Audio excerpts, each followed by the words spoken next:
Thanks, Ken Corla.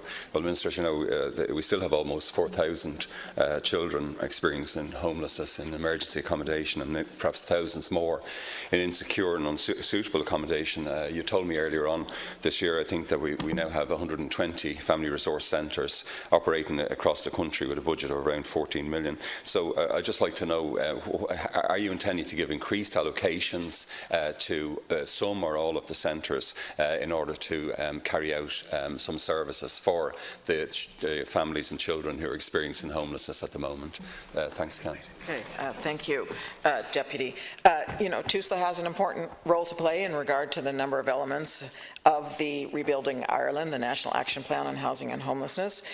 These include, as the Deputy knows, a number of areas where family resource centres, part funded by TUSLA, have a role to play, such as enhanced liaison on family support, child welfare, child protection, practical supports for daily family life, and practical supports and advice for good nutrition for those without access to cooking facilities. TUSLA is committed to helping provide spaces in those contexts of FRCs where homeless children and families can avail of services in a safe, warm, welcoming space where they feel comfortable and respected. The FRCs provide facilities where children can do their homework, relax, receive nutritious food, avail of laundry facilities and Wi-Fi, receive family support services and any other relevant supports. Services using this model have now been put in place in a number of family resource centres, including Mulhuddart, Ballyfermot, Ballymun. The TUSLA Homeless Family Support Services are also engaging with a number of other family resource centres who may be in a position to offer similar enhanced services. They will extend this service across the Greater Dublin area in 2019, but furthermore, as an interim measure, TUSLA has established an evening service to support homeless families at the Focus Ireland coffee shop. They have also appointed a homeless liaison officer to facilitate planning, coordination and integration of services with other relevant agencies. I've been informed by TUSLA that where enhanced services referred to above are to be rolled out to family resource centres, that they will be underpinned by a service level agreement. And finally, I am pleased to confirm that I've secured 33 million for additional investment in TUSLA in 2019, bringing the total annual budget for TUSLA to 786 million next year, and the additional funding includes a figure of 6 million euros for new developments and other priorities, including further development of the family resource centres. Deputy Broughan. Thanks, Ken. Well, that 6 million is indeed welcome, Minister, but I think people are still very unclear about the exact role that the family resource centres will play. I mean, are the new services only for those families in hubs, or will the supports, will they be available to all of those in hotel rooms, in guest houses, B&Bs and so on? As you said, a number of them are providing services. Obviously, for example, the constituency I represent and you represent, we'd have among the highest housing lists and homeless lists in the country. So is it targeted at those type of centres? I know recently, obviously, there have been some changes in relation to the Focus Ireland service in relation to placement, and I was recently in contact with Director Mike Allen, and he told me about some changes in relation to how families are booked into homeless accommodation, and the Focus Ireland, the evening coffee service, for example, obviously part funded by TUSLA. As you said, TUSLA is involved in that.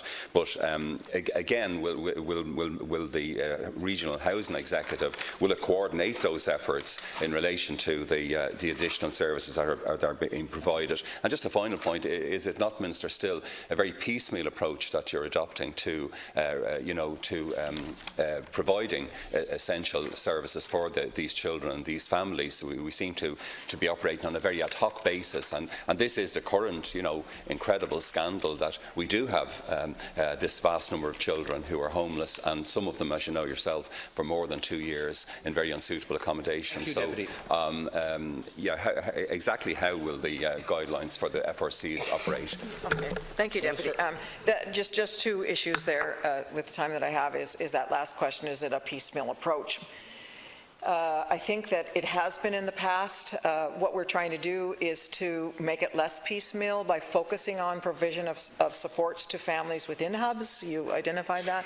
And that there are, that TUSLA and the services that it provides that I've identifying can operate in that context, but also other services that they provide, that they do have liaison in relation to the hubs. But I'm specifically, I suppose, as well, secondly, is talking about trying to bring some of those additional services in the context of family resource centres so that it is less piecemeal, that the services drop here as well as they drop there in the context of hubs and family resource centres. In terms of the issue with regard to additional investment, we do have additional resources for 2019 for the FRCs. They will engage with each of the original TUSLA 109 FRCs to determine the best way to allocate much of that funding. But in addition, I will be requesting that some of that money will be used for additional supports for homeless families, especially in Dublin, Limerick, Galway and Cork, to build on the approach developed in 2018. Deputy Broughan. Thanks, Catherine. Well, just to ask you finally, Minister, just in relation to, obviously, children can be suffering from mental health difficulties because of the unsettling and the stressful nature of being in emergency homeless accommodation.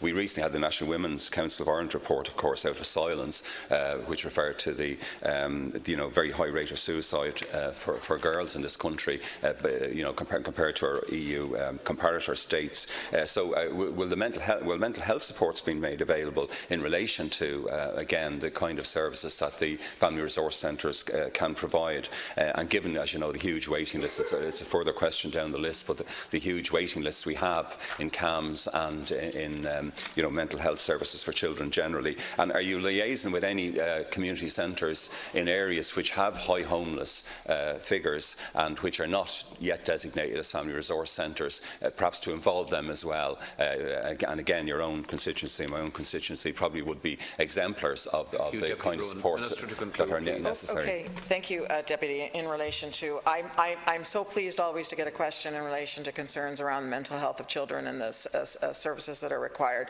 is because there isn't enough. I acknowledge that, and TUSLA has to provide some of them, but as we know, there are other departments that are also to be called on as well in that regard. And of course, it is some of the biggest concerns that I would have as others, and share with you in that regard. In terms of the family resource centres themselves, certainly TUSLA is piloting in some places now, bringing together multi-teams, particularly though with a therapeutic approach in order to offer the kinds of service that the Deputy identifies as one way that we want to move forward.